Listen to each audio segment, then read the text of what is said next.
Guys, there we have a Oppo A17 and today I will show you how you can perform a reverse photo search in the Google. So there is two ways to do it, by Google Lens and on your web browser. I will start from this Google Lens way. It's very simple. Now we have to go to our gallery.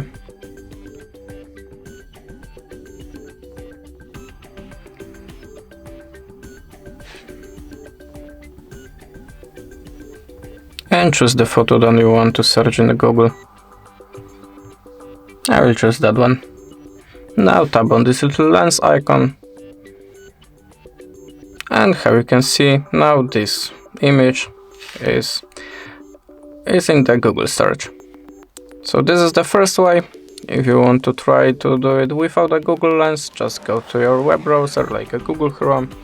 And it's very important, check the desktop site. Now we will go to the google.com.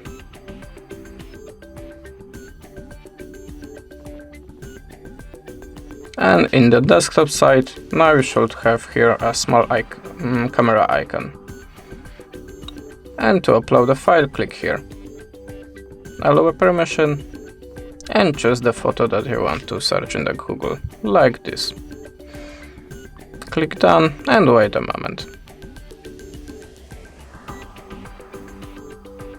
Now you can see it's worked perfectly. Now you can look for the photos from your gallery or for information about photo. And that's it. Thanks for the watching. Leave us a subscribe or a comment and goodbye.